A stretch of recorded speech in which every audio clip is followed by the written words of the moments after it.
بسم الله الرحمن الرحيم. ومن أحسن قولا ممن دعا إلى الله وعمل صالحا وقال إنني من المسلمين. السلام عليكم ورحمة الله وبركاته. إن الحمد لله نحمده ونستعينه ونستغفره ونعوذ بالله من شرور أنفسنا ومن سيئات أعمالنا. من يهده الله فلا مضل له ومن يضلل فلا هادي له وأشهد أن لا إله إلا الله وحده لا شريك له وأشهد أن محمدا عبده ورسوله صلى الله تعالى عليه وعلى آله وصحبه وسلم تسليما كثيرا. يا أيها الذين آمنوا اتقوا الله حق تقاته ولا تموتن إلا وأنتم مسلمون. يا أيها الناس اتقوا ربكم الذي خلقكم من نفس واحدة وخلق منها زوجها وبث منهما رجالا كثيرا ونساء واتقوا الله الذي تساءلون به والأرحام إن الله كان عليكم رقيبا. يا أيها الذين آمنوا اتقوا الله وقولوا قولا سديدا يصلح لكم أعمالكم ويغفر لكم ذنوبكم ومن يطع الله ورسوله فقد فاز فوزا عظيما. أما بعد فإن خير الحديث كتاب الله وخير الهدي هدي محمد صلى الله عليه وسلم وشر الأمور محدثاتها وكل محدثة بدعة وكل بدعة ضلالة وكل ضلالة في النار. أعوذ بالله من الشيطان الرجيم. شهر رمضان الذي أنزل فيه القرآن هدى للناس وبينات من الهدى والفرقان فمن شهد منكم الشهر فليصم ومن كان مريضا أو على سفر فعدة من أيام أخر يريد الله بكم اليسر ولا يريد بكم العسر ولتكملوا العدة ولتكبروا الله على ما هداكم ولعلكم تشكرون. সম্মানিত ভাতৃমণ্ডলী, আল্লাহ পাক রব্বুল আলমিনের অশেষ প্রশংসা যে আল্লাহ পাক রব্বুল আলমিনের খাস রহমতে আমরা আজকের এই মোবারক রাতে এশার সালাতের পরে আল্লাহর ঘরে মহান আল্লাহর কথা এবং তার রাসূল সাল্লাল্লাহু আলাইহি ওয়াসাল্লামের কথা শোনানোর জন্য সমবেত হওয়ার সুযোগ পেয়েছি। আল্লাহ পাক তৌফিক দিয়েছেন, বলুন আলহামদুলিল্লাহ। মানুষের সবচাইতে বড় এবং সর্বপ্রথম ফরজ কাজ হচ্ছে আল্লাহর দ্বীন সম্পর্কে, আল্লাহ সম্পর্কে, আল্লাহ রাসূল সম্পর্কে জ্ঞান অর্জন করা। আমাদের এখানে বসার উদ্দেশ্য হচ্ছে হয় আমরা আল্লাহ রাব্বুল আলামিনের জাত সিফাত সম্পর্কে জানব, তার সত্তা সম্পর্কে, তার গুণাবলী সম্পর্কে জানব, তার যেসব রুবুবিয়াতের তৌহিদের দিক রয়েছে, তার কাজ রয়েছে, তার ইবাদত বন্দিগি রয়েছে, এ সম্পর্কে জানব, অথবা তার যে নাজিলকৃত দ্বীন যা আল্লাহ মনোনীত করেছেন আমাদের জন্য এবং মানব জাতির যাতে ইহকাল পরকালের সমস্ত সমস্যার সমাধান রয়েছে এবং কল্যাণ রয়েছে, সেই দ্বীন সম্পর্কে এখানে জানব, যা জানা ফরজ। অথবা তাঁর প্রিয় রাসূল সাল্লাল্লাহু আলাইহি ওয়াসাল্লাম যিনি একমাত্র আমাদের জন্য আদর্শ, আর কোনো ব্যক্তি পুরোপুরি আদর্শ নয়, তার সম্পর্কে জানব। এর চাইতে সৎনীয় তার কিছু হতে পারে না যে আপনি আপনার সৃষ্টিকর্তা সম্পর্কে জানবেন, অথবা সৃষ্টিকর্তার নাজিলকৃত জীবন বিধান, আপনার লাইফ কেমন হবে সে সম্পর্কে জানবেন, অথবা আপনার সৃষ্টিকর্তা যাকে আপনার আমার আদর্শ হিসাবে নির্বাচিত করেছেন সৈয়দুল মুরসালিন খাতামুন নবীন মুহাম্মদুর রাসূলুল্লাহ সাল্লাল্লাহু আলাইহি ওয়াসাল্লাম, তার সম্পর্কে জানবেন। এই জন্য জমা হয়েছেন। এর চাইতে ভালো নিয়ত আর কিছু হতে পারে না। সুতরাং আল্লাহ পাক যেন এই নেক নিয়ত আমাদের কবুল করেন এবং আমাদেরকে দ্বীন সম্পর্কে জেনে সেই অনুযায়ী জীবন গড়ার তৌফিক দান করেন। আসল বিষয় হচ্ছে আপনার মুসলিম হওয়া। আপনি সত্যিকার অর্থে মুসলিম হতে পেরেছেন কি না, আপনি ইসলামী জীবন গড়তে পেরেছেন কি না, অর্থাৎ আপনি আল্লাহর দ্বীন জেনে মেনে পালন করে, আপনি বাস্তবায়ন করে আপনি আল্লাহ পাক রব্বুল আলামিনকে রাজি করতে পেরেছেন কিনা। আসল হচ্ছে আমল, খুব সহজ ভাষায় আসল হচ্ছে আমল। আমল যদি না করেন আর এলেম শেখেন, তো এই এলেম আপনার জন্য আরও বিপদ নিয়ে আসবে। আর যদি বলেন যে আমি যেহেতু আমল করব না, সেই জন্য এলেমও শিখব না, সুতরাং দিনের কথা শোনার জন্য না, আমি বসবো না, জানবো না, শিখব না, তাহলে দুই ফরজ ত্যাগ করলেন। তো কোনোটাই মুসিবত থেকে মুক্ত নয়। যদি এলেম শিখলেন, একটা ফরজ আদায় করলেন, কিন্তু আমল করলেন না। যেমন দুনিয়া সম্পর্কে আমাদের জেনারেল নলেজ আছে, কোনটা দেশ দুনিয়ার সবচেয়ে বড়, কোন দেশে সবচেয়ে বেশি লোকজন বসবাস করে, কোনটা সবচেয়ে ছোট দেশ, এইরকম মেলা জিনিস জানা আছে আমাদের। এগুলো হচ্ছে জেনারেল নলেজ। তো দিন সম্পর্কে যদি এতটুকু জেনেই রেখে দেন, আমল করলেন না, তাহলে যেন আপনার জেনারেল নলেজ অনেক অমুসলিম ইসলাম সম্পর্কে কিছু জ্ঞান রাখে, ওই রকমই হইল, কোনো লাভ হলো না। এক ফরজ আদায় করলেন, দ্বিতীয় ফরজ আদায় করলেন, জানার পরে আমল করলেন না, সুতরাং আপনার জন্য শাস্তি অনেক বেশি রয়েছে। উদ্দেশ্য হচ্ছে এখানে বসার যে আমরা যা জানবো, আমল করব, কাজে পরিণত করব। এটা হচ্ছে সবচেয়ে বড় সফলতা, কামিয়াবি। আর যদি কেউ বলেন, আজকাল অনেক মুসলিমের আছে যে বেশি জানলেই ঝামেলা রে, কিছু মূর্খ লোক আছে আমাদের সমাজে, বেশি জানলেই ঝামেলা, না জানলেই ভালো, বেশি জানলে আমার আমল করতে হবে, হ্যাঁ, আর যদি আমল না করে জবাব দিতে হবে। তাহলে দুই ফরজ ত্যাগ করলেন, জানার ফরজ, আল্লাহর দিন শিখা ফরজ। ইকরা বিস্মি রাব্বিকাল লাযী, ইসলাম শুরু হয়েছে। হ্যাঁ, এলেমের গুরুত্ব এক নম্বরে, আগে এলম, জ্ঞান অর্জন করা ফরজ। এক ফরজ ত্যাগ করলেন, জানলেন না, দিনের মজলিসে হাজির হলেন না, ইসলামী সেন্টারের সাথে যোগাযোগ রাখলেন না, অথবা আপনি দেশে গিয়ে ভালো কোরআন সুন্নাহ আলেমদের সাথে যোগাযোগ রাখলেন না, তাদের আলোচনা শুনলেন না, অথবা তাদের কিতাব পড়ে আল্লাহর দিন সম্পর্কে জানলেন না, এক ফরজ ত্যাগ করলেন। আর যেহেতু জানেন না, সুতরাং আমলের প্রশ্নে উঠে না। যেখানে জানেন না নামাজের সহি তরিকা, জানেন না আল্লাহর দিন তৌহিদ সম্পর্কে, লা ইলাহা ইল্লাল্লাহর অর্থ জানলেন না, মুহাম্মদ রাসূলুল্লাহর অর্থ, শর্ত আর দাবি জানলেন না, আপনি রোজার গুরুত্বই জানলেন না, ফজিলতে জানলেন না, হ্যাঁ, রোজা কি জিনিস তাই জানলেন না, যাকাত জানলেন না, আপনি হজই জানলেন না, তা আবার হজ করবেন কিসের? দুটো ফরজ, এলেম ফরজ, আমল ফরজ। এই দুই ফরজ আদায় করার উদ্দেশ্যে এখানে যদি বসেন, তাহলে আপনি কামিয়াব। তাহলে মানুষের মধ্য থেকে ওইসব মানুষরা কামিয়াব যারা এলেমের ফরজ আদায় করে আর আমলের ফরজ আদায় করে। এই দলে আমাদেরকে সামিল হইতে হবে। আল্লাহ যেন আমাদেরকে সঠিক দিনের জ্ঞান অর্জনের তৌফিক দান করেন। আল্লাহুম্মা ইন্না নাসআলুকা ইলমান নাফিয়া, নবী কারীম সাল্লাল্লাহু আলাইহি ওয়াসাল্লামের দোয়া, আল্লাহ উপকারী এলেম দান করো, জ্ঞান দান করো। উপকারী জ্ঞান হচ্ছে আল্লাহর দিন সম্পর্কে জ্ঞান হাসিল করা এক নম্বরে, আর তারপরে যেগুলি দুনিয়ার কাজে, রুজি রোজগারে যেই এলেমগুলি, নলেজগুলি কাজে আসে, সেটা আপনার উপকারী। আর বাকিগুলো অপকারী, যেটা দিনের ক্ষেত্রে একটা নেকি এনে দেবে না যে জ্ঞান, আর দুনিয়ার ক্ষেত্রে একটা হালাল রিয়াল এনে দেবে না এমন জ্ঞান, দিনের ক্ষতি করবে না হয় দুনিয়ার ক্ষতি করবে, এমন কোনো এলেম যদি হাসিল করে সেটা ক্ষতিকর এলেম। এটা নবী সাল্লাল্লাহু আলাইহি ওয়াসাল্লাম চাইতে বলেননি, চাননি। আল্লাহুম্মা ইন্না নাসআলুকা ইলমান নাফিয়া, আল্লাহ উপকারী জ্ঞান আমাদেরকে দান করো। জাদুবিদ্যা, জ্যোতিষীবিদ্যা, আর বিভিন্ন রকমের হারাম বিদ্যা, হ্যাঁ, জুয়ার বিদ্যা, সুদের অঙ্কের বিদ্যা, হ্যাঁ, সুদের অঙ্ক শিখা, আজকালকার সিলেবাসে সুদের অঙ্ক শিখায়, অঙ্ক শিখা দিকে ছেলেদেরকে, হ্যাঁ, ম্যাথামেটিক্সে সুদের অঙ্ক শেখাচ্ছে। তো একজন ভালো আলেম স্কলার বলছেন যে মানুষ, ছেলেদের, আমাদের কচি কচাদেরকে সুদের অঙ্ক দিয়ে অঙ্ক না শিখে আমরা তো তফের, হ্যাঁ, 7 চক্কর দিয়েও তো অঙ্ক শিখাতে পারি, সাফা মারওয়ার সাইর চক্কর দিয়েও তো আমরা অঙ্ক শিখাতে পারি। একটা ছেলেকে যদি আপনি অঙ্ক শিখান যে একটা লোক 5টা উমরা করলো ধরেন, তাহলে কটা কাবা শরীফের চক্কর দিয়েছে, একটা অঙ্ক হলো না। এই অঙ্কটা শিখলে সে কাবা শরীফ জানলো, তওয়াব জানলো, সাফা মারওয়া সাই জানলো, ঠিক না, এবং ঈমান ইসলামের একটা গুরুত্বপূর্ণ বিষয় জানলো।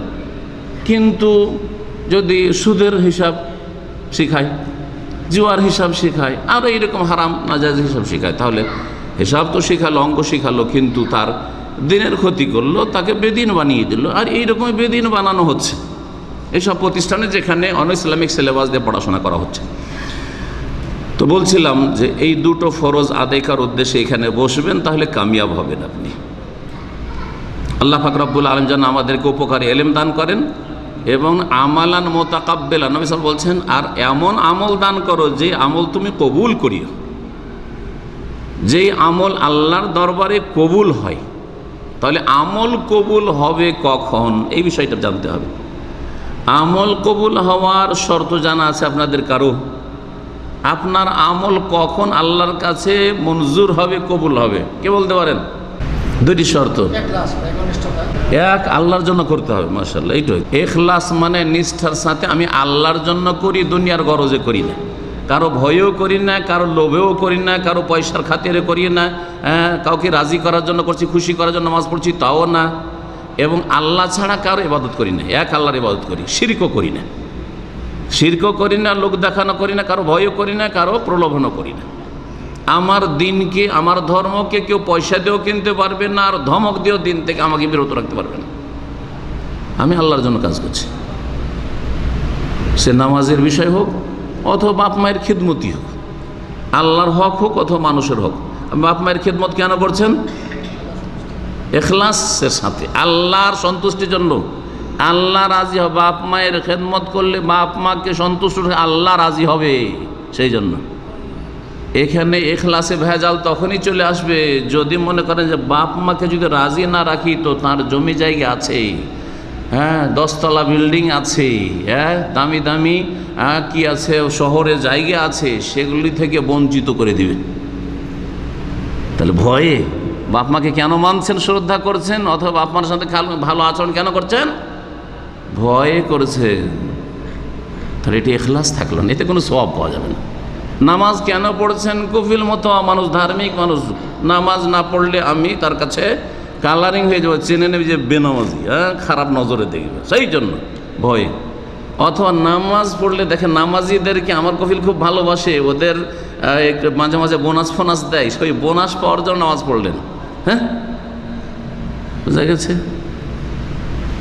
অথবা ইফতার করতে যাচ্ছি, ফিরি ফিরি ইফতারি, তো রোজাটা যদি না রাখি কেমন লাগে, ফিরি ইফতারি করবো আর রোজাটাও রাখবো না, চল রোজা রাখ। তার কিসের জন্য রোজা রাখলেন? ওই যে ইফতারিটা করতে হবে সেই জন্য রোজা। আমার দেশের কিছু বেরোজাদার বেদিনগুলো যেই দিন তাদের বাড়ি রোজা খোলা, রোজা ইফতারি দাওয়াত থাকে, সেই দিন রোজা রাখে, বাকি গোটা রমজান রোজা রাখে না।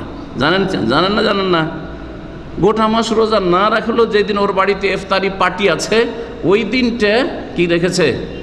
রোজা রেখেছে। অথবা অন্যের বাড়িতে দাওয়াত আছে, আজকে রোজা রাখতে হবে রে, কেন? আজকে অমুকের বাড়ি ইফতারির দাওয়াত খেতে যেতে হবে, তো বেরোজাদার হয়ে কেমন ইফতার করতে যাব? তো রোজা রাখতে হবে সেই জন্য। তাহলে ইখলাস থাকলো। প্রথম শর্ত আমল কবুল হওয়ার জন্য, রোজাই হোক আর নামাজি হোক আর হজ হোক আর জাকাতি হোক আর দান খেরাত হোক, মসজিদ হোক, মাদ্রাসা হোক, আর দিনের খেদমত হোক, আর দিনই কথা হোক, যে কোনো ভালো কাজ কবুল হওয়ার জন্য এক আল্লাহর জন্য হইতে হবে, তাতে কেউ শরিক না থাকে, কারো কিছু লোভে না হয় আর কারো ভয়ে না হয়। 2 নম্বর শর্ত হচ্ছে নবীর তরিকায় হইতে হবে। আমার আপনার তরিকায় খেয়াল খুশি হইলে হবে না, একজনের তরিকায় হইতে হবে, এক আল্লাহর জন্য হইতে হবে, আর এক ব্যক্তিত্বের তরিকায় হইতে হবে। তিনি হচ্ছেন মুহাম্মদুর রাসূলুল্লাহ সাল্লাল্লাহু আলাইহি ওয়াসাল্লাম, এক ব্যক্তি। এর মাধ্যমে মুসলিমদের মাঝে ঐক্য আসবে, সবাই এক আল্লাহর ইবাদত করি আমরা, আর সবাই এক নবীর তরিকায় চলি, সহজ মুসলিমদের এক হয় এই তরিকাতে। কিন্তু যদি আপনার বুজরুগ থাকে তো আমার অন্য বুজরুগ আলাদা, আর একজনের আরেক বুজরুগ আলাদা, মেলা বুজরুগ, নবীকে বাদ দিয়ে যদি বড় বড় বুজরুগ বানিয়ে নিয়ে আর সবাই যদি বুজরুগকে আদর্শ মনে করি তাহলে বুজরুগের অভাব নেই। তো এইভাবে কিন্তু মুসলিমদের মাঝে ঐক্য আসবে না, আর ইবাদত মঞ্জুরও হবে না আল্লাহর কাছে। নবীর তরিকায় নামাজ পড়তে হবে, নবীর তরিকায় রোজা রাখতে হবে, নবীর তরিকায় হজ করতে হবে, নবীর তরিকায় উমরা করে আসতে হবে, আর নবীর তরিকাতে জীবনের প্রতিটি কাজ করতে হবে। এই দুটি কথা জেনে নেওয়ার পরে এখন আলোচনা করব। রমজান মাস কাছে আসছে, তো রমজান মাসের সম্পর্কে কিছু আলোচনা করতে হবে। এটা হচ্ছে সময়ের দাবি। নবী করিম সাল্লাল্লাহু আলাইহি ওয়াসাল্লামের তরিকা ওইটা, এবং একজন জ্ঞানী মানুষের তরিকা ওইটা। যখন যেই রকমের সমস্যা তখন সমাধান সেই রকম হওয়া উচিত, যখন যেই রকমের প্রয়োজন তখন সেই প্রয়োজন মেটানোটাই উচিত। এই জন্য রোজা রমজান সম্পর্কে কিছু কথা আলোচনা হবে। তবে এই মসজিদের ইমাম সাহেব জাযাহুল্লাহ খায়রান, তিনি আমাদের আব্দুর রব ভাইকে কিছু নোট লিখে দিয়েছেন আমাকে এই সম্পর্কে আলোচনা করার জন্য। আর সেগুলি হচ্ছে মসজিদে আসলে মুসল্লিদের কিছু ভুল ভ্রান্তি সম্পর্কে। অনেক মুসল্লিরা আছে, বিশেষ করে ভারত, বাংলাদেশ, পাকিস্তানের মুসল্লিদের অনেক ভুল ভ্রান্তি আছে মসজিদ সংক্রান্ত, নামাজ সংক্রান্ত। এই বিষয়ে আলোচনা করলে অনেক লম্বা আলোচনা, কিন্তু 2-3টা 4টা হয়তো ভুলগুলি আলোচনা করব যেগুলি অহরহ দেখা যায়, প্রতিদিন দেখা যায়। আল্লাহ পাক রব্বুল আলামিন রোজার কথা কোরআনে কারিমে সূরা বাকারাতে এক জায়গায় বলেছেন।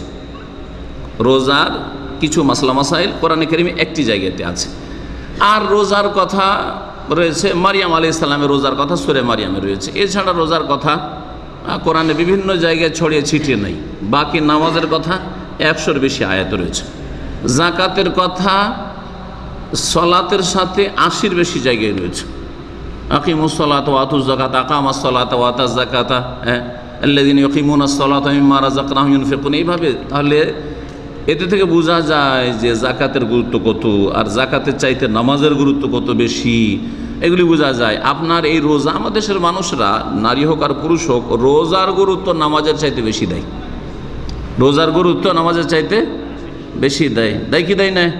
রোজা ছাড়ে না, নামাজ পড়ুক আর নাই পড়ুক, নামাজি আধা নামাজি, ফজর পড়েন না। এখানে অনেকে সাহারি খেয়ে রাত 12টা একটা দোকানপাট বন্ধ করে খেয়ে দিয়ে শুয়ে গেল, ফজর পড়ে না, রোজা ছাড়ে না।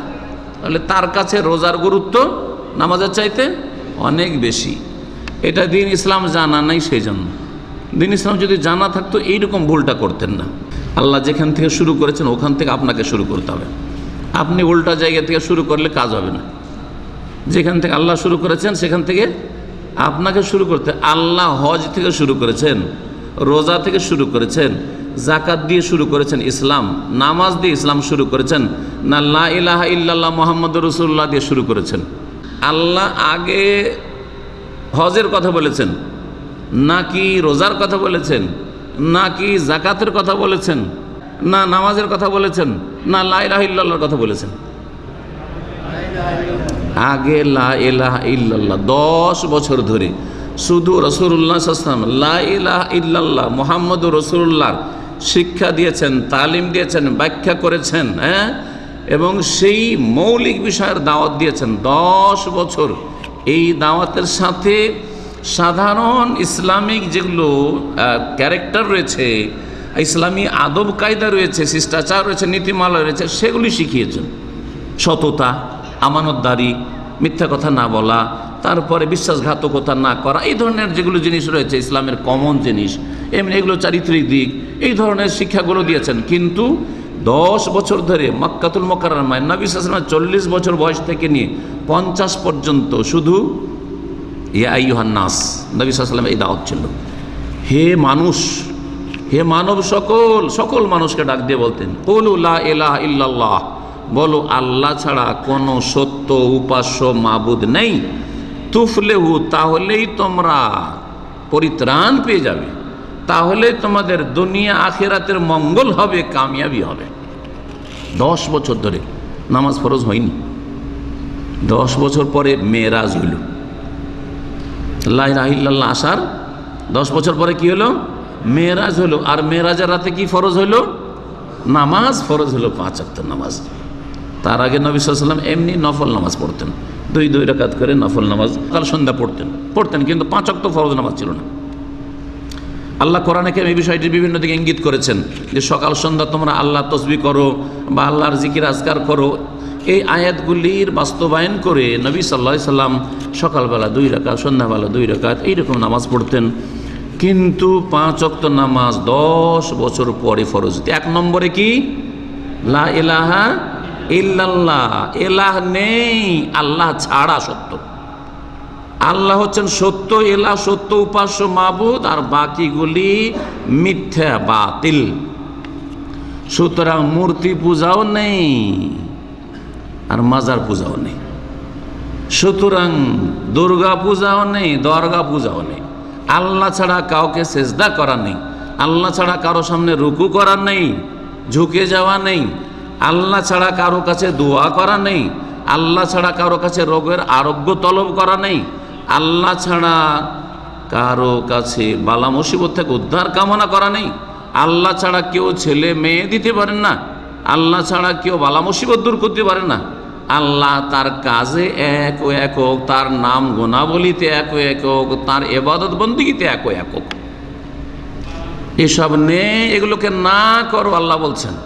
জি, আল্লাহ ছাড়া আর কোনো এলাহ নেই, এগুলোকে না করো, মগজ থেকে ডিলিট করো, মুছে ফেলো। তারপরে ইল্লাল্লাহ, মগজকে সাফ সুতরা করে শিরক থেকে তারপরে ইল্লাল্লাহ বসাও। একমাত্র আল্লাহ, তিনি সৃষ্টিকর্তা, তিনি রব, তিনি মালিক, তিনি রিজিকদাতা, তিনি ভালো মন্দ সব কিছুর মালিক, এবং তার জন্য সমস্ত ইবাদত বন্দেগী তাঁর। এ হচ্ছে লা ইলাহা ইল্লাল্লাহ।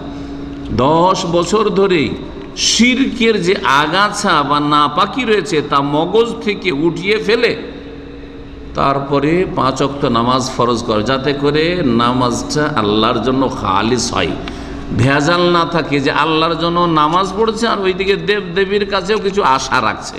যেমন আজকালকার অনেক মুসলিম আল্লাহর জন্য 5 ওয়াক্ত নামাজও পড়ছে আর তার সাথে সাথে বালা মুসিবত আসলে মাজারের কাছেও আশাও রাখছে যে বাবারাও উদ্ধার করতে পারে, হ্যাঁ, জিলানি চিশতি উদ্ধার করতে পারে, তারাও রোগ ভালো করতে পারে, তারাও মনের কামনা বাসনা পূরণ করতে পারে। না, এই রকমের কোন ধর্ম আল্লাহ নাযিল করেননি।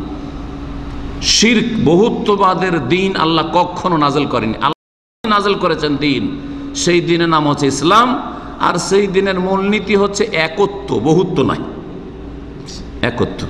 আদম আলাইহিস সালাম থেকে শুরু করে নূহ আলাইহিস সালাম, ইদ্রিস, মুসা, ঈসা, ইব্রাহিম, ইসমাইল, ইসহাক, ইয়াকুব, ইউসুফ, শেষ নবী মুহাম্মদ রাসূলুল্লাহ সাল্লাল্লাহু আলাইহি ওয়াসাল্লাম, সমস্ত নবী রাসূলগণের দিন ছিল, জীবন বিধান ছিল তৌহিদের দিন, আল্লাহর একত্বের দিন, বহুত্ববাদের ধর্ম নয়।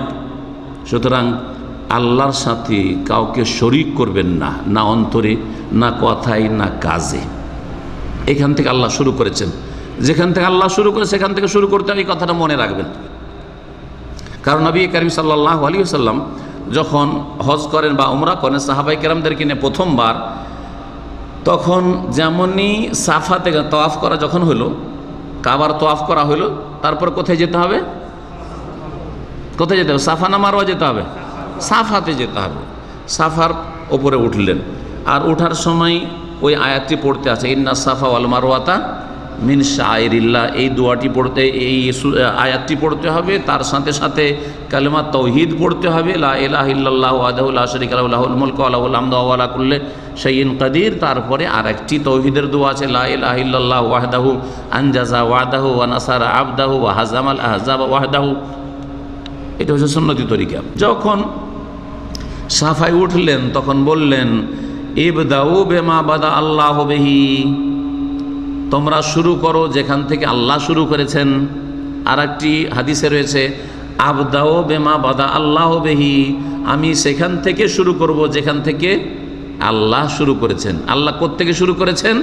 এই সাফা মারওয়ার আয়াতে, ইন্না সাফা ওয়াল মারওয়াতা মিন শাআইরিল্লাহ, নিশ্চয়ই সাফা এবং মারওয়া আল্লাহ পাকের নিদর্শনাবলীর অন্তর্ভুক্ত।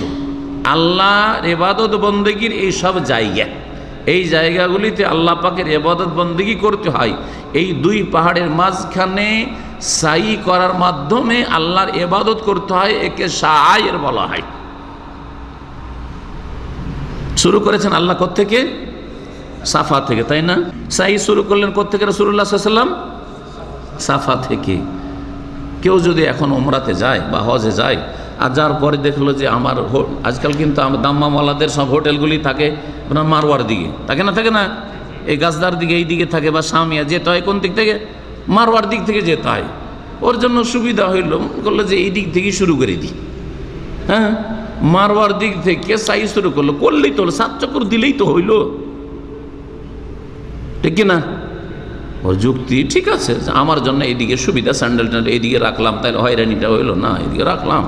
আর তারপরে এই দিক থেকে শুরু করে আবার যাব, এই দিক থেকে ওই সাফা যাব, আবার ওইখান থেকে শুরু করে এখান থেকে শুরু করলাম। বলেন হজ হবে? উমরা হবে? সাই শুদ্ধ হবে? হবে না। কেন হবে না? জবাব চাই আপনাদের কাছে, কেন হবে না? ও বুঝেছে যে আমি করলেই হলো, আল্লাহ বলেছেন 7, আমি 7 করে দিলাম, অসুবিধাটা কি? কেন হবে না? আল্লাহ বলেছেন হ্যাঁ কি ইন্না সাফা ওয়াল মারওয়া, তার নবী কি বলেছেন? যেখান থেকে আল্লাহ শুরু করেছেন ওইখান থেকে শুরু করে। এটা একটা অ্যান্সার, একটা উত্তর। একটা উত্তর হচ্ছে যে আল্লাহ ইন্না সাফা ওয়াল মারওয়া বলেছেন, আর নবী সাল্লাল্লাহু আলাইহি ওয়াসাল্লাম এই আয়াত সম্পর্কে বলছেন যে ইবদাউ বিমা বাদা আল্লাহ, যেখান থেকে আল্লাহ শুরু করেছেন ওইখান থেকে তুমি শুরু করো। তো সুতরাং সাফা থেকে শুরু করে মারওয়া থেকে শুরু করলে হবে না। দ্বিতীয় একটা অ্যান্সার আছে। দ্বিতীয় অ্যান্সার হচ্ছে আমল কবুল হওয়ার যে দুইটা শর্ত, দ্বিতীয় শর্ত কি বললেন একটু আগে? নবীর তরিকাই হইতে হবে। নবীর তরিকা হচ্ছে হজে ওমরাতে কোনখান থেকে শুরু করা? সাফা থেকে শুরু করা। আর আপনি যদি তরিকা ধরেন যে আমি মারওয়া থেকে শুরু করি, নবীর তরিকাই হলো না, সুতরাং আপনার হজ উমরা কবুল হবে না। এবার বুঝতে পেরেছেন? তাহলে যদি উমরাতে হজে নবীর তরিকায় হইল না, সেই জন্য আপনার হজ উমরা কবুল হইল না। রোজা যদি শুরু করেন ওইখান থেকে যেখান থেকে রসুল শুরু করেননি, তো রোজা কবুল হবে? আপনি বলেন, আপনি এমন কথা কাজ দিয়ে রোজা শুরু করলেন যেটা দিয়ে রাসূলুল্লাহ রোজা শুরু করেননি, তাহলে কি রোজা কবুল হবে? হবে না। তাহলে পয়েন্টটা মনে রাখেন। আর যদি আমি না বলি, শেষখানে আমাকে মনে করাবেন আমাদের দেশের অনেক মানুষ বা অধিকাংশ মানুষ রোজা কোনখান থেকে শুরু করে আর আল্লাহ কোনখান থেকে শুরু করেছেন বা রসুল কোনখান থেকে শুরু করেছেন। বোঝা গেছে? জি হ্যাঁ, মনে রাখবেন কিন্তু কথাটা। আল্লাহ পাক রব্বুল আলামিন রোজা আমাদের উপর ফরজ করেছেন। এই মর্মে কোরআনে কারীমের এই সূরা বাকারার 183 থেকে 187 পর্যন্ত যে আয়াতগুলি রয়েছে, তাতে 184, 85 এই আয়াতগুলির একটি আয়াত পড়েছি। শাহরু রমাদান আল্লাযী উনজিলা ফীহিল কোরআন, রমজান এমন একটি মাস যেই মাসে আল কোরআন নাজিল করা হয়েছে। যে মাসে কি করা হয়েছে? আল কোরআন নাজিল করা হয়েছে। রমজান মাসে কোরআন নাজিল হয়েছে। তো রমজান মাসে কোরআন নাজিল হয়েছে কি হলো? শুধু বাস একটু জানলাম যে রমজান মাসে কোরআন নাজিল হয়েছে, তাই না? এটা কি উদ্দেশ্য? না, রমজান মাসে কোরআন নাজিল হওয়ার মাধ্যমে মানব জাতিকে জাহান্নামের রাস্তা থেকে উদ্ধার করা হয়েছে। আল্লাহ যদি এই রহমত না করতেন, যেই রহমত করেছেন কোন মাসে? রমজান মাসে। কোরআন নাজিল করার রহমত না হইতো, তাহলে আমি আপনি কেউ জাহান্নাম থেকে বাঁচতে পারতাম না। তো এই আয়াতের মাধ্যমে রমজানের ফজিলত জানা গেল। রমজান হচ্ছে আল্লাহ পাকের খাস রহমতের মাস। রমজান হচ্ছে আল্লাহ পাকের খাস রহমতের মাস। এই মাসে আল্লাহ কাফের মুশরিকদের রহম করেছেন। মক্কায় যখন কোরআন নাজিল হয় ইকরা বিসমে, তখন মক্কার লোকেরা মুসলিম ছিল না কাফের ছিল? কাফের মুশরিক ছিল। তাদের জন্য আগে কোরআন নাজিল হয়েছে। কুরাইশদের জন্য, মক্কাবাসীদের জন্য আগে কোরআন নাজিল হয়েছে।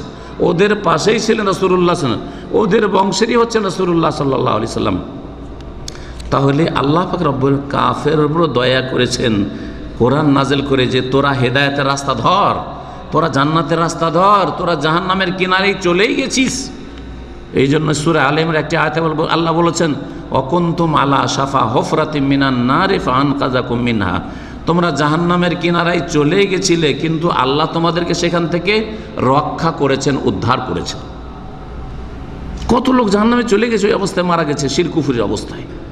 কোরআনে কারীম নাজিল হওয়ার মাধ্যমে আমার মতো লোক মুসলিম হয়েছে, আপনার মতো লোক মুসলিম হয়েছে, আমার বাপ মা, আপনার বাপ মা মুসলিম হয়েছে, তাই না? আবু বকর, ওমর, উসমান, আলী কিভাবে ইসলাম গ্রহণ করলেন? কোরআন নাজিল হলো তাইলে তো। কোরআন নাজিল না হইলে কি করে তারা হেদায়েত হইতেন, ঠিক না? তাহলে চিন্তা করেন যে কোরআন শুধু আমার জন্য আপনার জন্য রহমত নয়, আর কোরআন নাজিল হওয়ার সময়টা এই রমজান মাস আমার জন্য আপনার জন্য শুধু রহমত না, আবু বকর ওমরের জন্য আল্লাহর রহমত, সারা বিশ্বের সমস্ত মানুষের জন্য আল্লাহ পাক রব্বুলের রহমত। এটি হচ্ছে রহমতের মাস। সুতরাং এই রহমতের মাসের সাথে আপনার আমার আচরণটা আল্লাহ দেখতে চান যে কেমন, কি আপনি আচরণটা করছেন, কি ব্যবহারটা করছেন, এটা আল্লাহ পাক রব্বুল আলামিন এখন এই কয়েকদিনের মধ্যে দেখবেন, আমার থেকেও দেখবেন, আপনার থেকেও দেখবেন যে আপনি কেমন ব্যবহারটা করছেন এই রমজান মেহমানের সাথে। রমজান আপনার জন্য অশেষ পুরস্কার নিয়ে এসছে আল্লাহর পক্ষ থেকে। হ্যাঁ, আপনার জন্য অসংখ্য গিফট নিয়ে এসছে, আর তার সাথে যদি খারাপ আচরণ করেন তো আপনি কি জ্ঞানী? আমরা তো এইরকম আত্মীয় স্বজন কুটুমকে খুব পছন্দ করি, যে মিষ্টি রসগোল্লা বেঁধে নিয়ে আসে, ফল ফ্রুট বেঁধে নিয়ে আসে, মেলা গিফট আর উপঢৌকন বেঁধে নিয়ে আসে, এইরকম মেহমান অতিথিকে কেউ মাথার বোঝা মনে করেন? মাথার বোঝা মনে করেন। কিন্তু অধিকাংশ লোক, সবাই না হয়, অধিকাংশ লোক যদি মেহমান খালি হাতে চলে আসে বাড়িতে, তাহলে মেহমানকে যদি আদর করেও, আপ্যায়ন করেও, তারপরে বলে যে বড় কৃপণ আছে, আর এক প্যাকেট বিস্কুটও আনেন। আপনার জামাই, নতুন জামাই যদি আপনার বাড়ি খালি হাতে চলে আসে, ওখান থেকে তখন মন্তব্য শুরু হয়ে যায়। আমার দেশে এগুলো, আমার দেশের ট্র্যাডিশন, মন্তব্য শুরু হয়ে যায়, আরে নতুন জামাই, তারপরেও 10 টাকার কিছুই নিয়ে আসেনি, আরে মিষ্টি পর্যন্ত নিয়ে আসেনি, 1 কিলো আপেলও নিয়ে আসেনি, কিছু নিয়ে আসেনি। একদিন যদি না নিয়ে আসে, ওর নাম বখিলের খাতায় একবারে চলে যাবে, ঠিক না? তারপরেও জামাইকে খাওয়াচ্ছেন আদর যত্নে। খালি হাতেও যদি জামাই আসে, তারপরেও কি করছেন? জামাইকে খুব আদর যত্নেই খাওয়াচ্ছেন আপনি, খুব আপ্যায়ন চলছে। তাহলে চিন্তা করুন যে দুনিয়ার ক্ষেত্রে, দুনিয়ার স্বার্থে, যার সাথে স্বার্থ জড়িত আছে, কত আমরা আদর আপ্যায়ন করি। অথচ আখিরাতের সবচেয়ে বড় স্বার্থ যে রমজান মাসে অধিকাংশ মুসলিম মাফ পেয়ে যায়, যদি মাফের রাস্তা ধরে, বরং সব মুসলিম মাফ পেতে পারে। কাফেরও যদি ইসলামের রাস্তা ধরে, তো আল্লাহর রহমতের দরজা কাফের সামনে বন্ধ হয় না, বন্ধ হয়, বরং তার জন্য তো আরো সহজ। ইসলাম কবুল করলে অতীতে সব গুনাহ মাফ হয়ে যায়। সুতরাং এই রমজান মাসের কদর করবেন। এ আপনার জন্য কল্যাণ। এমন মেহমান, যে মেহমান আপনার সামনে আসছে, আপনার বাড়িতে আসছে, আপনার ঘরে আসছে, আপনার জন্য অশেষ পুরস্কার নিয়ে আল্লাহ পাকের পক্ষ থেকে এই রমজানের কদর করবেন। আল্লাযী উনজিলা ফীহিল কোরআন হুদাল লিন-নাস, এই কোরআনে মানব জাতির জন্য হেদায়েত রয়েছে। ওয়াবায়্যিনাতিন মিনাল হুদা, আর কোরআন অস্পষ্ট না যে কোরআন হুজুর ছাড়া কেউ বুঝে না। আল্লাহ বলছেন সমস্ত মানুষের জন্য সুস্পষ্ট হেদায়েত রয়েছে। আর আমার দেশের এক শ্রেণীর আলেমরা কি বলে, কোরআন বোঝা কি যেমন তেমন কথা নাকি? আপনি কোরআন পড়েন, কি বুঝবেন আপনি? কোরআনের তরজমা পড়েন, কোরআনের তফসির পড়েন, বুখারী পড়েন, কি বুঝবেন আপনি? কি বুঝেন ইসলামের? এইভাবে একটু বকাঝকা দিয়ে যাতে করে সহিহ ইসলাম নাই বুঝতে পারে, শিরক বিদআত চলতেই থাকে। আল্লাহ পাক রব্বুল আলামিন বলছেন যে কোরআনে কারিমে সুস্পষ্ট হেদায়েত রয়েছে সবার জন্য। তাহলে কোরআন স্পষ্ট, এই জন্য কোরআনের শিক্ষা সবার জন্য। এই বেদ পুরাণের মতো নয় যে ব্রাহ্মণ ছাড়া আর 3 জাতি পড়বে না। হিন্দুদের 4টা জাতি আছে, 4টা কাস্ট আছে, তার মধ্যে শুধু ওপরের যেটা, ওদের মধ্যে আবার নিচে আর ওপর আছে। আমাদের তো সবাই সমান, ডোমের ছেলেও যেমন মুসলিম, আমার ছেলে ওই রকমই মুসলিম, কোনো পার্থক্য নেই, কোনো বুজরুগি নেই যদি ইমান আমল না থাকে। তাহলে ডোমের ছেলের, মেথরের ছেলে যদি আমল আমার ছেলের চাইতে ভালো থাকে, তো সে আমার চাইতে বেশি আল্লাহর কাছে প্রিয়। জি, ব্যাস আল্লাহর ইবাদত করতে হবে পাক পরিষ্কার হয়ে, কাজের সময় কাজ করে নাও, পাক পরিষ্কার হয়ে আল্লাহ পাকের ইবাদত বন্দিগির সময় ইবাদত বন্দি করো। তাহলে আল্লাহর কাছে তুমি হয়তো ভালো ভালো পরিবারের ছেলে মেয়েদের চাইতে শ্রেষ্ঠ। তো আল্লাহ পাক রব্বুল আলামিনের এই হচ্ছে কোরআনে কারীমের কথা, যে কোরআন হচ্ছে সুস্পষ্ট হেদায়েত সকলের জন্য। সেই জন্য সবাই কোরআন চর্চা করেন। এক শ্রেণীর ওই সব গুমরা আলেমদের কথা শুনিয়েন না যে কোরআন হাদিস বুঝতে পারবেন না, আপনি হাদিস পড়ে কি হবে, আপনি আমাদের হুজুররা যা লিখেছেন তা পড়েন, আপনি এত বড় কাজ কেন শুরু করেছেন, আপনি আরো গুমরা হয়ে যাবেন কোরআন হাদিস পড়ে। নাউযুবিল্লাহ, এসব গুনাহী কথা। আল্লাহ পাক তারপরে যে অংশটা বলেছেন আয়াতে, সেটা দিয়ে রোজা ফরজ করা হয়েছে। তাফসীরকাররা বলছেন যে এই দিয়ে রোজা ফরজ করা হয়েছে। ফামান শাহিদা মিনকুমুশ শাহরা ফালিয়াসুমহু, সুতরাং কেউ যদি এই রমজান মাসে হাজির হয়ে যায়, মানে রমজান মাস পেয়ে যায়, ফালিয়াসুমহু, তাহলে সে যেন অবশ্যই রোজা রাখে। ওতে কিসে?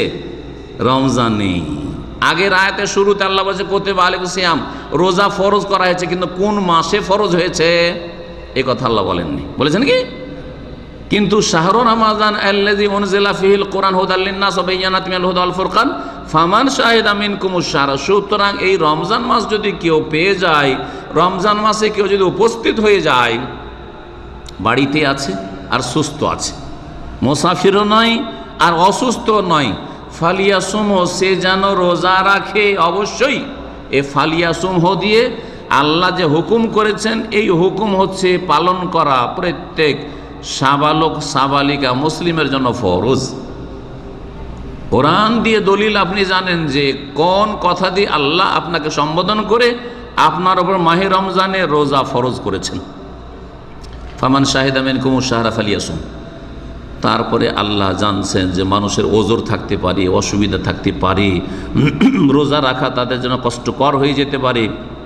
কার জন্য কষ্টকর তাও আল্লাহ জানেন, সেজন্য তারপরেই বলছেন ওমান কানা মারিদান আও আলা সাফারিন ফাইদ্দাতুম মিন আইয়ামিন উখর। আর কেউ যদি অসুস্থ থাকে অথবা আও আলা সাফার সফরে থাকে তাহলে রোজা রাখা কষ্ট।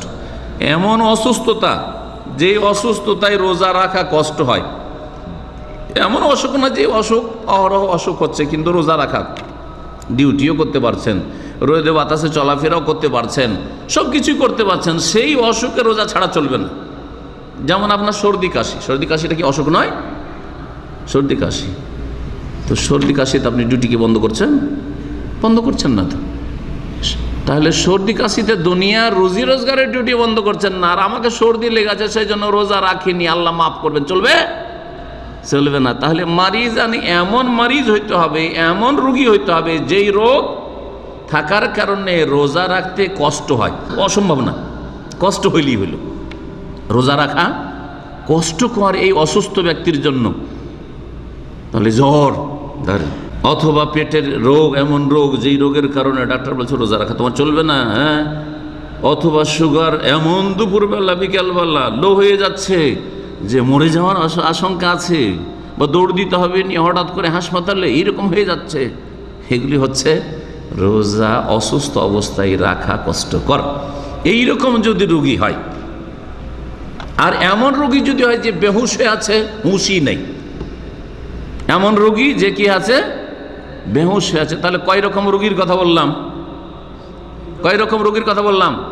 মাশাআল্লাহ, 3 রকম রোগীর কথা বললাম। এমন রোগী যে বেহুশ আছে, হুঁশই নাই, ওর হুকুম কি? রোজা রাখবে? তখন রাখবে না, পরে কাজা করবে না। হুঁশই নেই, হুঁশ নেই, তার হুঁশ নেই তো কলম উঠিয়ে নেওয়া হয়েছে। ভালো করে শুনেন, নবী সাল্লাল্লাহু আলাইহি ওয়াসাল্লাম কি বলেছেন? রফিয়াল কালামান সালাসা, 3 শ্রেণীর মানুষের ওপর থেকে কি করা হয়েছে?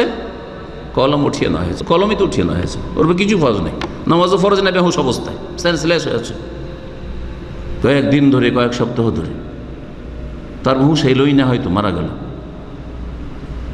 এইরকম যদি হয়, রোজা ফরজই হয়নি তার উপর, কারণ কলম উঠানো আছে তার উপর থেকে।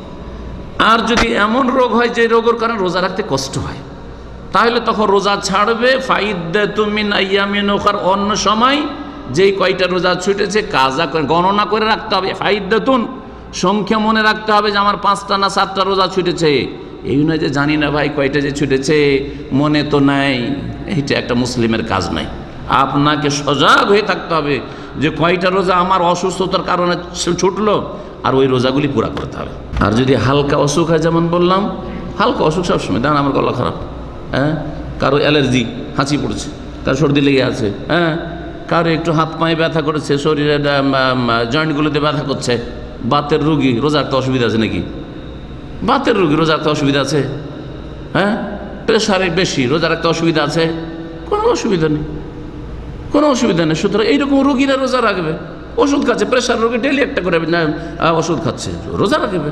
সুগার রোগী ডেলি একটা করে ওষুধ খাচ্ছে, সুগার তার কন্ট্রোলে আছে, অবশ্যই রোজা রাখবে, অবশ্যই রোজা রাখতে হবে। তো এই বিষয়গুলি জানা জরুরি, না হইলে হয়তো আপনি রোজা ছেড়ে দিচ্ছেন, গুনাহগার হচ্ছেন, অথবা আপনি রোজা রাখছেন, আল্লাহ পছন্দ করেন, আপনার বেশি কষ্ট হচ্ছে, আর জানকে কষ্ট দিয়ে রোজা রাখছেন, এটাও আল্লাহ পছন্দ করেন না। আপনাকে আল্লাহ ছাড় দিয়েছেন, আপনি কেন জবরদস্তি করছেন? সুতরাং দিন সম্পর্কে জানা ফরজ, এই বিষয়গুলি জানা ফরজ। সফর ওই রকমই, আও আলা সাফার, আল্লাহ বলছেন যদি সফরে থাকে, ফাইদ্দাতুম মিন আইয়ামিন উখর, অন্য সময় সংখ্যা পূরণ করবে। সফরে গেছিলেন আপনি, যে কোনো সফর হোক না কেন, অনেক ওলামারা বলেছেন যে হারাম সফর হলে চলবে না, যুক্তিসঙ্গত কথা। কেউ যদি এমন দেশে যায় যেই দেশে ও নিয়ত করে গেছে পাপ করার জন্য, হ্যাঁ, সৌদি আরব মদের সুযোগ সুবিধা পায় না, সেই জন্য কোথাও মদ পানের জন্য গেছে, হ্যাঁ, নাপাক দেশগুলিতে, অথবা ব্যভিচারের জন্য গেছে, অথবা চুরি ডাকাতি করার জন্য, ছিনতাই করার জন্য গেছে, সাফারুল মাসিয়া, তাহলে তার জন্য ছাড় নেই, হয়তো মাসলা ইখতিলাফি রয়েছে। কিন্তু আলহামদুলিল্লাহ একজন মুসলিম, আমরা আসলে বয়ান করবে যে বৈধ সফরে জায়েজ সফরে যাচ্ছেন অথবা ইবাদতের সফর। সফরও তিন রকম, নেকির সফর, জায়েজ সফর আর গুনহার সফর। গুনহার সফরটা বাদ দিয়ে জায়েজ সফর, যেমন এখান থেকে ভ্রমণ করতে গেছেন রিয়াজে, যা একটু রাজধানীটা ঘুরে আসি, আত্মীয় স্বজন আছে মালয়েশিয়াতে একটু ঘুরে আসি, অথবা আমার ফ্রেন্ড আছে একটু ঘুরে আসি, বুঝা গেছে, যাই আমি একটু জিদ্দা সমুদ্র বিচ একটু দেখে আসি, সব জায়েজ না না জায়েজ? এগুলো জায়েজ না জায়েজ বললেন কি? কোন গুনাহ করতে গেল এখান থেকে জিদ্দা যাবে, একটু সমুদ্র দেখে আসবে, কোন নিচ দিকে আসবে, কোনো গুনাহ করলো নাকি? আমাদের দামাম দেখতে আসে না রিয়াজের লোক? এগুলো জায়েজ সফর। জায়েজ মানে কি? এই সফরে কোনো নেকিও নেই আর গুনাহও নেই, এটা হচ্ছে জায়েজ সফর, দুই দিকই সমান। নেকির সফর, মক্কা সফর করতে গেছেন, মক্কা সফর যদি উমরার জন্য যান তবুও নেকির সফর, আর যদি ওখানে যান যে নামাজ পড়বো তাও নেকির সফর। মদিনার সফর, মদিনায় মসজিদে নবীতে নামাজ পড়বো, 1000 গুণ বেশি সওয়াব পাবো, এই জন্য মদিনার সফর করেছেন। তাহলে এইরকম যদি নেকির সফর হয়, অথবা মা বাবা কোনো শহরে আছে তাদের সাথে দেখা করার জন্য নেকির সফর, স্ত্রী ছেলে মেয়ের সাথে দেখা করার উদ্দেশ্যে গেছেন, নেকির সফর। এটা শুধু জায়েজ সফর না, আপনি এখান থেকে ছুটি কাটতে যাচ্ছেন 1 বছর বা 2 বছর বা 6 মাসে, আপনার পরিবারের কাছে যাবেন তার হক আদায় করার নিয়তে, ছেলে মেয়ের হক আদায়, তাদেরকে আদর যত্ন করবেন, বাপ মার সাথে দেখা সাক্ষাৎ করবেন, তাদের খোঁজ খবর নেবেন, আত্মীয় স্বজনের সাথে দেখা সাক্ষাৎ করবেন, এটা জায়েজ সফর না নেকির সফর? নেকির সফর। তো সবচেয়ে ভালো সফর হচ্ছে নেকির উদ্দেশ্যে সফর করা, আর কমপক্ষে জায়েজ সফর করা, আর না জায়েজ সফর করা হারাম। বা এমন সফর যায় যাতে অনেক টাকা অপচয়। আপনার বাংলাদেশ দেখা যথেষ্ট নয়, আত্মীয় স্বজনদের দেখা সাক্ষাৎ হবে, আর বাংলাদেশের গাছপালা দেখেও মনটা ফুর্তি হবে, একটু মনোরঞ্জন হবে। না, গেলেন আপনি পাপের দেশে, বেপরদা পাপের দেশে গেলেন আপনি, আর এত টাকা অপচয়, 20,000 30,000 রিয়াল খরচ হয়ে হলো, তাহলে তখন অপচয়ের কারণে তখন না জায়েজ সফর হইতে যাবে। তখন সফর যদি জায়েজ হয় অথবা নেকির সফর হয়, নেকির সফরে রোজা ছাড়তে পারবেন কি পারবেন না? প্রশ্ন। মক্কা গেছেন উমরা করার জন্য, দেখো রোজা ছাড়তে পারবেন না পারবেন না? পারা যাবে। অনেক কষ্ট হয়, তারপর রোজা ছাড়ে না। আমার কাছে যেহেতু ফতুয়া মাসলা আসে, জিজ্ঞেস করে অনেকে, আর যুক্তি দেখায়, এসছি উমরা করতে আর ফরজ রোজা ছেড়ে দেবো, তাওয়াফ করতে পারছে না, সাই করতে পারছে না, বা এমন ক্লান্ত হয়ে পড়েছে, রোজা মুখে পিপাসা লেগেছে, আর বলছে না না মক্কাতে এসে রোজা ছাড়বো, এটা কেমন কথা হইল? এটা অজ্ঞতা, আপনার দিন সম্পর্কে জানেন না আপনি। আপনার জন্য আল্লাহ ছাড় দিয়েছেন, বলছেন না যে ছেড়ে দেন। ওরও 3টা অবস্থা আছে সফরে, কিন্তু যদি কষ্ট হয় তো রোজা ছেড়ে দিতে হবে। কষ্ট যদি হয়, মক্কা গেছেন, মদিনা গেছেন, দিয়ে এমন ক্লান্ত হয়েছেন, পিপাসা লেগেছে যে আর রোজা রাখতে কষ্ট হচ্ছে, তাহলে এখানে রোজা ছেড়ে দিতে হবে, রোজা ছেড়ে দিলাম। সফরের 3টা অবস্থা হইতে পারে। একটা এমন সফর, যেই সফরে রোজা রাখলে অনেক কষ্ট, একবারে মনে হচ্ছে যে পিপাসায় জান বেরিয়ে যাবে, আর বাঁচবো না, আর থামতে পারবো না। এই অবস্থায় কে যদি সফরে রোজা রাখে, মক্কাতে গিয়েও মদিনাতে গিয়েও নেকির জায়গায় গিয়েও, তাহলে সে গুনাহগার হবে। সে কি হবে? গুনাহগার হবে। ওদের সম্পর্কে রাসূলুল্লাহ সাল্লাল্লাহু আলাইহি ওয়াসাল্লাম একবার কিছু সাহাবীরা রোজা রেখেছেন আর রোজা ছাড়ছেন না। মক্কা বিজয়ের বছর রমজান মাস ছিল, মক্কা বিজয়ের জন্য এসেছেন, আর রমজান মাস ছিল, আসরের সময় হয়ে গেছে। নবী সাল্লাল্লাহু আলাইহি ওয়াসাল্লাম বলে যে তোমরা রোজা ছেড়ে দাও, দেখো কষ্ট হচ্ছে তোমাদের, রোজা ছেড়ে দাও, মসজিদে ভালো কাপড়ে আসার চেষ্টা করবেন। দেখেন আমরা কেউ কিন্তু লুঙ্গি পরে ডিউটি করতে পারবো না। আমি বলছি না যে লুঙ্গি পরে নামাজ পড়া জায়েজ না, লুঙ্গি পরে নামাজ পড়া জায়েজ, কিন্তু লুঙ্গিটা পরিষ্কার পরিচ্ছন্ন হইতে হবে।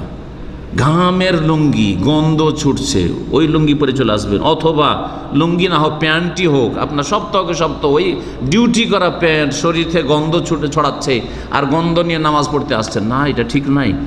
ফেরেশতাও কষ্ট পায় আর মুমিন মুসল্লিরাও কষ্ট পায়, এটা নিষেধ করা হয়েছে।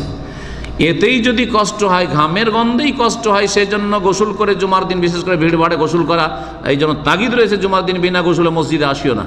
অনেকে বলেছেন জুমার দিনে গোসল করা ওয়াজিব না হলেও সুন্নাতে মুআক্কাদা, বড়ই তাগিদ রয়েছে জুমার দিনে গোসলের। তাহলে যারা বিড়ি সিগারেট ধূমপান করছেন, জর্দা খাচ্ছেন, মুখ থেকে জর্দার গন্ধ আসছে, তামাকের গন্ধ আসছে, অথবা ধূমপানের নোংরা গন্ধ আসছে, কত কষ্ট দিচ্ছেন আল্লাহর ফেরেশতাদেরকে এবং কত কষ্ট দিচ্ছেন মুসল্লিদেরকে, যে কোনো মানুষ হন না কেন, এটা জায়েজ নয়। এতে আল্লাহর ফেরেশতা কষ্ট পাচ্ছে, মুসলিমরা কষ্ট পাচ্ছে। কষ্ট পেলে কেউ আপনাকে নেক দোয়া দেবে না, আপনার কাছ থেকে পালাবার চেষ্টা করবে। আপনিও যদি আপনার সিগারেট ধূমপান করার অভ্যাস না থাকে আর ধূমপান করার লোকের পাশে যদি দাঁড়িয়ে যান, আপনাকে এমন কষ্ট হয় যে যদি শরীয়তে ছেড়ে পালা যায়, যদি ওখান থেকে সরে যাও তো সরে যেতেন, ঠিক কি না? তাহলে যেটা মুমিন নিজের জন্য ভালোবাসে ওইটা অন্যের জন্য ভালোবাসবে। যে ধূমপান করে তাকে ধূমপানের গন্ধ খারাপ লাগে না, কিন্তু বগলের গন্ধটা খারাপ লাগে। তাহলে বগলের গন্ধ চাইতে নোংরা গন্ধ হচ্ছে, ঘামের গন্ধ চাইতে নোংরা গন্ধ হচ্ছে এই ধূমপানের গন্ধ। পেঁয়াজের গন্ধ সম্পর্কে নবী কি বলেছেন? কি বলেছেন? কেউ যদি কাঁচা পেঁয়াজ খায় বা কাঁচা রসুন খায়, ফালা ইয়াকরবান্না মাসাজিদান, আমাদের মসজিদের কাছে না আসে। পেঁয়াজের গন্ধ বেশি খারাপ না বিড়ির গন্ধ বেশি খারাপ, সিগারেটের গন্ধ বেশি খারাপ? বলেন তো দেখি। সিগারেটের গন্ধ। তাহলে চিন্তা করেন, তা আপনি পেঁয়াজের গন্ধ বলতে, মুখে যদি পেঁয়াজের গন্ধ তার রসুনের গন্ধ থাকে তো মুখের কাছে মুখ আনতে পারবেন না। আর স্ত্রী রাজি হয় না, স্বামী যদি কাঁচা রসুন খায়, আজকাল অনেকে খাচ্ছে বা পেঁয়াজ খায়, তুমি মুখ দূরে রাখো, হ্যাঁ মুখের গন্ধ দূর করো, এখন খেতে পাবে না তুমি। চিন্তা করেন তাহলে আপনি। তো এই সবগুলো খেয়াল রাখবেন। আল্লাহ পাক রব্বুল আলামিন যেন আমাদেরকে নেক আমলে তৌফিক দান করেন। আল্লাহ পাক যেন দিন সম্পর্কে জ্ঞান অর্জনের তৌফিক দান করেন। আল্লাহ পাক রব্বুল আলামিন যেন আমাদেরকে তৌহিদ বুঝার তৌফিক দান করেন, সুন্নাত বুঝার তৌফিক দান করেন, শিরক এবং বিদআত থেকে বেঁচে থাকার আল্লাহ পাক তৌফিক দান করেন। আল্লাহ পাক 5 ওয়াক্ত নামাজ পড়ার তৌফিক দান করেন। শেষখানে আরেকটি কথা কমপ্লিট করি, যেটা ইনকমপ্লিট রেখে দিয়েছিলাম, সেটা হচ্ছে যেখান থেকে আল্লাহ শুরু করেছেন ওখান থেকে কি করতে হবে? শুরু করতে হবে। শুরু করেছে লা ইলাহা ইল্লাল্লাহ, সুতরাং শিরক মুক্ত হইতে হবে, বিদআত মুক্ত হইতে হবে। মুহাম্মদুর রাসূলুল্লাহ মানে আপনি সুন্নতের অনুসারী, বিদআত করবেন না। লা ইলাহা ইল্লাল্লাহ মানে তাওহীদ প্রতিষ্ঠাকারী, শিরকের কাছে যাবেন না। হ্যাঁ, তারপরে 2 নম্বরে কি? ইসলামের দ্বিতীয় পিলার কি?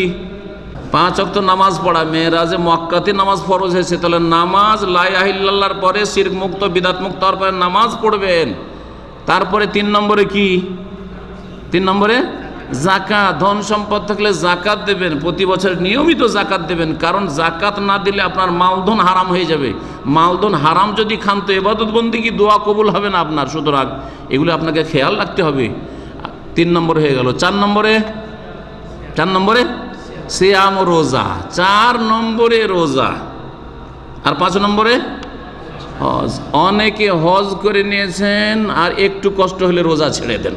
এটা উচিত হলো, যেখান থেকে আল্লাহ শুরু করে ওখান থেকে শুরু করলেন না, উল্টা করে শুরু করলেন। হাজি হয়ে বসে আছেন আর এখনো রোজাটাই ঠিক করে রাখেন না। আর অধিকাংশ মুসলিমদের কথা তো বলছিলাম, আমি আগে বলেছি যে আমাদের দেশে অধিকাংশ মুসলিমরা কি করে? রোজা ছাড়ে না, কিন্তু নামাজ ঠিক করে পড়ে না। মাঝে মাঝে পড়ে, মাঝে মাঝে পড়ে, মাঝে মাঝে পড়ে, মাঝে মাঝে পড়ে না। ওই রমজানে একটু নামাজ পড়ে, ফজর ছাড়ে আর ওয়াক্ত পার করে নামাজ পড়ে, ওই রকম নামাজ আল্লাহ কবুল করবেন? তাহলে যেখান থেকে আল্লাহ শুরু করে সেখান থেকে শুরু করতে, আগে নামাজ শুরু করতে হবে না আগে রোজা শুরু করতে হবে? আগে নামাজি হবেন না আগে রোজাদার হবেন? আগে নামাজি হইতে হবে আপনাকে, আগে নামাজি হইতে হবে, তারপর রোজাদার হইতে হবে। আরও দুঃখের বিষয়, আমাদের দেশের লোকেরা রোজার চাইতে বেশি তারাবির গুরুত্ব দেয়। ভুল বলছি নাকি? এই জন্য অনেকে জিজ্ঞাসা করে এই মাসলা যে শেখ আজকে আমি তারাবিটা পড়তে পারিনি, আমার রোজা হবে? রোজা রাখবো কি রাখবো না, হবে কি হবে না? কেন? কারণ মগজে ঢুকে আছে যে তারাবি হচ্ছে আসল, তারাবি পড়তে পারিনি, রোজা হবে কি? রোজা হচ্ছে 2 নম্বরে, ঠিক না? অথচ শরীয়তে রোজা হচ্ছে ইসলামের পিলার, একটি ফরজ, আর তারাবি হচ্ছে নবী করিম সাল্লাল্লাহু আলাইহি ওয়াসাল্লামের সুন্নাত। সুন্নাত ছেড়ে দিলে অনেক নেকি থেকে বঞ্চিত হবেন, কিন্তু অনেক বড় গুনাহ হবে না। অনেক বড়, আমি এই কথা বললাম না আপনি গুনাহ হবে না, আর গুনাহ হবে এটাও বলছি না, কিন্তু কথা হচ্ছে যে একজন মুমিন এত বড় নেকি কেউ ছাড়বে না। কারণ যেই ব্যক্তি আল্লাহর প্রতি ঈমানের সাথে আর নেকির আশায় রোজা রাখে তারও অতীতের গুনাহ মাফ হয়, আর যেই ব্যক্তি আল্লাহর প্রতি ঈমান রেখে আর নেকির আশায় তারাবি পড়ে তারও অতীতের গুনাহ মাফ হয়। মান সামা রমজানা ঈমানান ওয়া ইহতিসাবান গুফিরা লাহু মা তাকাদ্দামা মিন যামবিহি ওয়া মান কামা রমজানা, আর যেই ব্যক্তি রমজান মাসের কিয়াম করবে মানে তারাবি পড়বে ঈমানান ওয়া ইহতিসাবান, আল্লাহর প্রতি ঈমান রেখে নেকির আশায়, গুফিরা লাহু মা তাকাদ্দামা মিন যামবি, তার অতীতের গুনাহ মাফ হবে।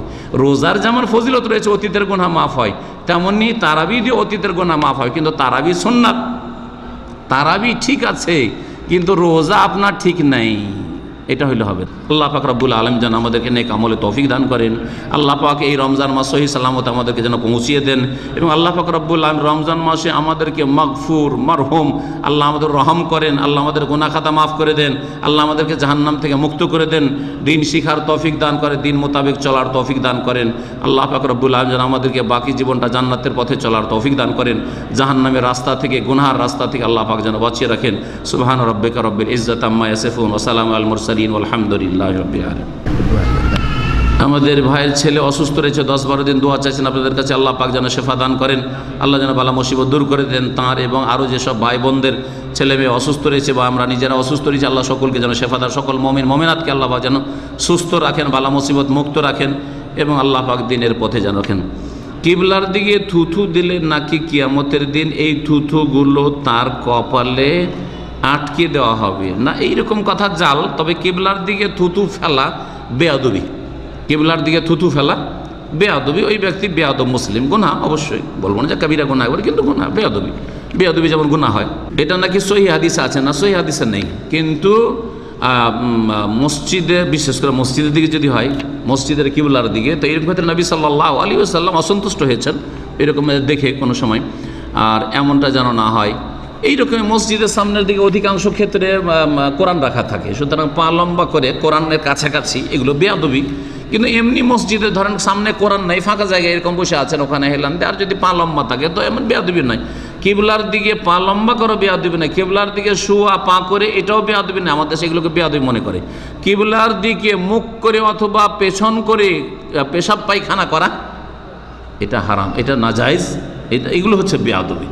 কিন্তু ঘুমাবার ক্ষেত্রে বেয়াদবি নয়, বরং আবু হানিফা রাহমাতুল্লাহির মাযহাবে, হানাফি মাযহাবে যারা শুয়ে নামাজ পড়ে, অসুস্থ রুগ্ন ব্যক্তি যদি শুয়ে নামাজ পড়তে হয়, তো তার একটি তরিকা হচ্ছে যে মাথার তলায় বালিশ, উঁচা বালিশ দিয়ে একটু উঁচা করে, আর মাথাটা কোন দিকে রেখে, কিবলার উল্টো দিকে রেখে, আর পাটা কিবলার দিকে রেখে দেবেন, ওই দিক থেকে ওই দিকে মাথা করলেন আর এইদিকে পা করলেন, আর এইরকম যদি হয়ে থাকে তো মুখটা কিবলামুখী থাকবে না, এরকম হয়। আমি উল্টো দিকে আছে, আপনারা যদি ওইভাবে বসেন, তো এইভাবে নামাজ পড়ার কথা তরিকা যখন বয়ান করা যায়, তাহলে বোঝা গেল যে কিবলার দিকে পা করা নামাজের অবস্থাতেও নিষেধ নয়, তাহলে মসজিদও এমনি অবস্থায় নিষেধ নয়, আর বেয়াদবি নয়। কিন্তু কাছাকাছি অনেক সময় কোরআন থেকে, সামনেই কোরআন, এখানেই কোরআন রয়েছে আর পা এই লম্বা করে রয়েছে, এগুলো অবশ্যই বেয়াদবি, কমন সেন্সে ধরা যায়, কমন সেন্সে ধরা যায়। এইরকমই কোরআনে কারিম বাম হাতে ধরে পড়া বেয়াদবি, ডান হাতে ধরেন আপনি, ভালো আল্লাহ পাকের কিতাব ডান হাতে ধরেন, জি, এইভাবে সব কিছুর আদব কায়দা রাখেন, মসজিদের আদব, কোরআনে কারিমের আদব, বাপ মায়ের যেমন আদব রাখেন, বড় মানুষের সামনে পা লম্বা করে আমরা বসি না, তো এই বিষয়গুলি খেয়াল রাখবেন। গুরুত্বপূর্ণ প্রশ্ন আমাদের, পারিবারিক প্রশ্ন, সামাজিক প্রশ্ন, সামাজিক কুসংস্কার, পারিবারিক খুব কুসংস্কার, অনইসলামিক তরিকা আমাদের দেশে আছে। বাপ মাকে এক ভাই বলছেন যে আমি টাকা পয়সা তাদের খরচ খরচা দিই, কিন্তু তারা দাবি করে, বাপ মা দাবি করে যে সব টাকা তুই দে। আর এই মুসিবতে অধিকাংশ প্রবাসীরা আছেন, ওর অধিকাংশ ছেলেরা আছেন, অধিকাংশ ছেলেরা আছেন 10 বছর 20 বছর সৌদি আরবে চাকরি করে বা বিদেশে চাকরি করে একটা পয়সাও রাখতে দেয় না, আর ভবিষ্যতে গেলেন 10 বছর পরে খালি হাতে গিয়ে করবেন কি, আপনার টাকা দিয়ে আপনার বাপ মা জুলুম অত্যাচার করে সব ভাইকে সমান করে ভাগ বন্টন করে দিল। এর চাইতে বড় জুলুম কি করে হইতে পারে? জুলুম, জুলুম। বড় ছেলে দিতে দিতে মরে গেল সারা জীবন, আর ছোট ভাইটা বিয়ে করে সাথে সাথে আলাদা হয়ে গেল, একটা ইনকাম পরিচয় সংসারে দিল না, বড় জুলুম অত্যাচার। সুতরাং এই ক্ষেত্রে আল্লাহকে ভয় করা উচিত। এইরকম বাপ মাদেরকে তাদের অজ্ঞতার কারণে করছে অথবা তাদের কুপ্রবৃত্তির অনুসরণে করছে, হয় জানে তারপরে মানবে না, কুপ্রবৃত্তির অনুসরণ, মাসলা জানে অথবা মাসলা জানে না, অজ্ঞতার কারণে এইরকম ছেলেদের উপর জুলুম অত্যাচার। মেয়েদের উপর পারে না, কারণ মেয়েদেরকে তো উল্টা যৌতুক দিয়ে বিদায় করতে হয়, আর তারপরে যখন তখন দান দক্ষিণে দিতে হয়। আর মেয়েরা যদি চাকরিও করে তারপরে ওর চাকরির টাকা ওই স্বামীর ঘরে যায়, মেয়ের টাকা পয়সার উপরে লোভ দেখাইতে পারে না, কিন্তু ছেলের উপরে বেশি জুলুম চালে আমাদের দেশের বাপেরা মায়েরা। আল্লাহ পাক ওদেরকে হেদায়েত দান করেন, জানে না মাসলা, অথবা বললাম যে কুপ্রবৃত্তির অনুসরণ, হাওয়া পরাস্তি বলা যেতে পারে। সেজন্য যেটা ফরজ সেটা শোনেন, ছেলের জন্য অথবা মেয়েদের জন্য। মেয়েরও যদি ব্যক্তি ইনকাম থাকে, চাকরি আছে ধরেন, হ্যাঁ, ব্যবসা বাণিজ্য আছে, অথবা ছেলের ইনকাম আছে, ছেলের ওপর বিশেষ করে, কারণ ভরণ পোষণের দায়িত্ব ছেলের ওপর, ছেলে আর বাপ মার কাছে নিজের ব্যক্তি মালিকানায় এত সম্পদ নেই যে সংসার চলবে। সুতরাং এইরকম বার্ধক্যে যদি বাপ মা পৌঁছে, বাপ মায়ের খরচ খরচা যাবতীয় প্রয়োজনে খরচ করে, খাওয়া দাওয়া, চিকিৎসা, বাসস্থান, পোশাক এইসব দেওয়া ফরজ, এতটুকু ফরজ। কিন্তু বাপ মায়েরই যদি যথেষ্ট থাকে তাহলে তখন আর ফরজ থাকে না। মাঝে মধ্যে কিছু দিলেন খুশি করার জন্য, রাজি করার জন্য, এতটাই যথেষ্ট, এর বেশি কিছু ফরজ নয়। আর বাকি সব টাকায় বাপ মা নিয়ে নেবেন, নিলে আমানত, আপনার টাকা দিয়ে বাপ মা যতটা তার খরচ হলো করলো, আর বাকি টাকাটা আপনার নামে জমি জায়গা সম্পদ করে রাখবে অথবা জমা রাখবে। কিন্তু আপনার টাকা আমার টাকা নিয়ে ভাইদেরকে দেবে, বলবে যে ঠিক আছে আমার নামে প্রপার্টি হইলো, তোর মায়ের নামে হইলো, আর তোরা 5 ভাই মিলে ভাগ পাবি, এটা হারাম কাজ। তাহলে ওদের কাছ থেকে, আমার কাছ থেকে 10 বছর ইনকাম নিলে ওই বাকি ভাইগুলোর কাছে 10 বছর ইনকাম নিতে হবে। এটা নিশ্চয়তা কেউ দিতে পারবে? আমিও পারবো না। পারবেন? যে আমি আমার বড় ছেলের কাছে 10 বছরের ইনকাম নিয়েছি, সেই জন্য মেজো ছেলের কাছ থেকে, ছোটো ছেলের কাছ থেকে 10 বছর ইনকাম নেব, তারপর জুদা হইতে দেবো, পৃথক হইতে দেবো। পারবেন? কেউ পারবেন না, এটা কেউ পারবেন না।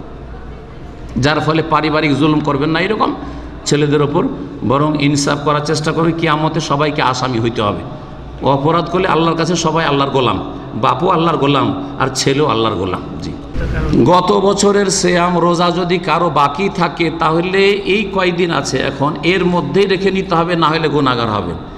গত রমজানের রোজা থেকে গেল আর আরেক রমজান চলে আসলো, তাহলে গুনাহগার হবেন। তারপরে কাজা করলে গুনাহ হবে, এবং অনেক ওলামা ফুকাহাদের কাছে কাজার সাথে সাথে ফিদিয়া কাফারাও দিতে হবে। সেটা হচ্ছে যে 1 মিসকিনের খাবার এবং রোজা কাজা করা। আর গুনাহ তো হইলেও তওবা করতে হবে। সুতরাং লেট করবেন না। যার জানা আছে যে আমার 3টা রোজা ছুটি ছিল, বিশেষ করে মা বোনদের মেন্সের কারণে রোজা ছুটতে পারে, তো ওই রোজাগুলি, অথবা নেফাসের কারণে বাচ্চা ভূমিষ্ঠ হওয়ার পরে রোজা ছুটি আছে, ওই রোজাগুলি কাজা করে নেবেন। সুবহানাকা আল্লাহ কাফার, মজলিসের কাফার, সুবহানাকা আল্লাহুম্মা ওয়া বিহামদিকা আশহাদু আল্লা ইলাহা ইল্লা আনতা আস্তাগফিরুকা ওয়া আতুবু ইলাইক। ওয়া সাল্লাল্লাহু আলা নবিয়িনা মুহাম্মদ ওয়া আলা আলিহি ওয়া সাহবিহি।